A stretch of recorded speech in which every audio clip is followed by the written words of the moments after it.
하나님 말씀 보겠습니다. 하나님 말씀은 마가복음 4장 33절, 34절 두 절 말씀입니다. 예수께서 이러한 많은 비유로 그들이 알아들을 수 있는 대로 말씀을 가르치시되 비유가 아니면 말씀하지 아니하시고 다만 혼자 계실 때에 그 제자들에게 모든 것을 해석하시더라. 아멘. 오늘 본문 33절에서는 예수님께서는 모든 것을 비유로 말씀하셨다라고 말씀하고 있습니다. 예수님께서 하신 비유의 목적은 더 쉽게 설명하기 위해서입니다. 특히 천국에 대해서 설명하실 때 이 비유로 말씀하시는데, 왜냐하면 천국은 누구도 본 적도 없고 가본 적도 없는 곳이기 때문에 직설적으로 표현했을 때에는 사람들이 깨닫지도 못하고 또 이해하지도 못하기 때문에 그 천국, 하나님의 나라에 대해서 설명하실 때 비유로 말씀하셔서 사람들이 잘 이해하고 또 잘 깨달을 수 있도록 하신 것입니다. 오늘 본문 앞절에 나오는 겨자씨에 관한 비유도 하나님 나라를 설명하시기 위해서 비유로 사용하신 것입니다. 당시 사람들이 쉽게 접할 수 있는 상황과 또 쉽게 접할 수 있는 여러 가지 일들을 통해서 이 하나님의 나라에 대해서 쉽게 이해할 수 있도록 설명해 주셨습니다.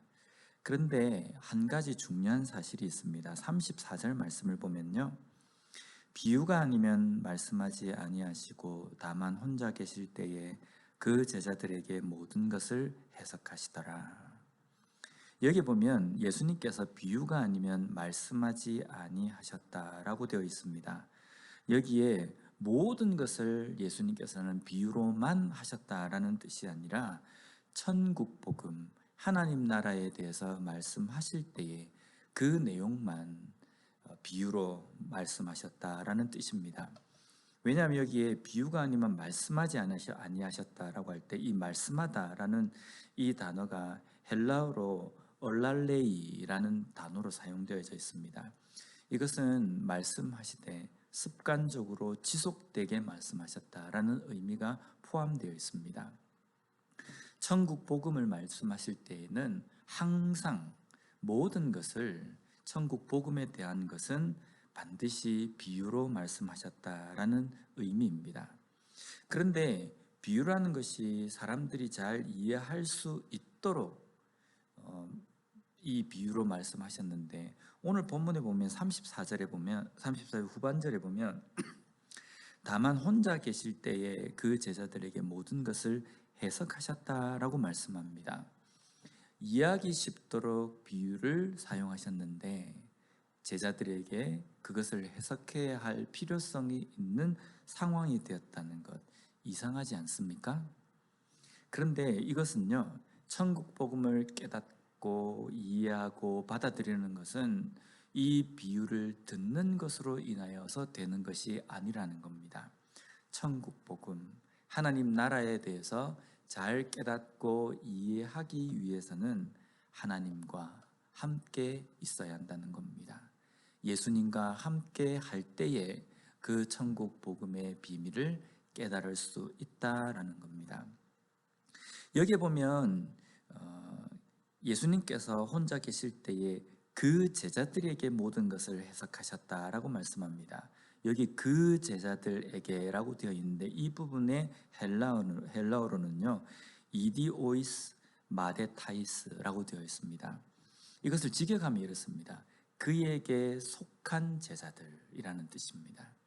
예수님에게 속한 제자들에게 그것을 설명하셨다는 겁니다. 결국은 하나님 나라에 대한 이 비유의 내용을 이해하고 깨달을 수 있는 사람은 하나님과 함께하는 사람, 예수님과 함께하는 사람, 예수님에게 속한 사람들만 이 천국 복음, 하나님 나라에 대해서 깨달을 수 있었다라는 의미입니다. 하나님 나라, 천국 복음을 깨닫고 그것을 이해하고 받아들일 수 있는 사람은 하나님 안에 있는 사람이어야 합니다. 예수님께 속한 사람이어야 한다는 겁니다. 그럴 때에 우리는 천국 복음을 깨닫고 하나님 나라에 대해서 온전히 알고 그것을 믿을 수 있는 믿음과 신앙이 생긴다는 겁니다. 오늘 우리의 삶에서 이 하나님 나라는 이미 이루어져 있습니다. 왜냐하면 하나님에 속한 사람이고 또 하나님께서 다스리시는 나의 삶이기 때문에 내가 있는 이곳이 또한 하나님 나라가 된다는 겁니다. 이 하나님 나라가 나에게 이루어지고 내가 그 하나님 나라에 속한 사람이 될 수 있었던 것은 나의 지혜와 나의 똑똑함이 아니라 하나님께 속한 삶이 되었기 때문에, 예수님께서 나와 함께 하시기 때문에 그것을 알고 깨달을 수 있다는 겁니다. 그렇기 때문에 우리는 이 땅의 삶을 살아갈 때 하나님의 말씀을 통해서 하나님의 그 말씀, 그 비밀을 깨닫는 데에 게을리하지 말아야 된다는 겁니다. 하나님의 말씀은, 복음은 비밀이다 라는 말을 우리가 자주 하지만 우리에게는 더 이상 비밀이 아닙니다. 하나님께서 우리에게 지혜를 주시고 그것을 깨달을 수 있도록 믿음을 주심으로 말미암아 우리에게는 더 이상 비밀이 아니라 밝혀진 기쁜 소식이 되는 것입니다. 매일매일 삶 속에서 그 비밀이 더 이상 비밀이 아니라 나에게 온전히 깨달아지는 기쁜 소식이 되기 위해서는 항상 기도하고 말씀을 온전히 상고하는 데에 게을리하지 말아야 한다는 겁니다. 소위 신앙의 겉만 알고 교회를 다니는 사람이 아니라 복음의 깊은 비밀을 깨닫고 제대로 믿는 그리스도인으로서 살아가는 우리 모두가 되었으면 좋겠습니다. 기도하겠습니다. 하나님 아버지, 감사합니다. 오늘 말씀을 통하여서 다시 한번 천국 복음, 하나님 나라에 대한 그 비밀을 우리에게 깨닫게 해주신 그 은혜에 대해서 알게 하여 주심을 감사합니다. 하나님에 속한 자, 예수님께 속한 자들은 그 비밀이 더 이상 비밀이 아니라 기쁜 소식이 되는 것처럼 우리가 신앙생활 하면서 신앙의 겉만 알고 교회를 다니는 사람이 아니라 말씀 속에 있는 깊은 비밀을 매 순간순간 깨달아가며 그 의미의 맛을 온전히 알고 제대로 된 신앙생활을 할 수 있는 저희들이 되게 하여 주시옵소서. 예수님 이름으로 기도드립니다. 아멘.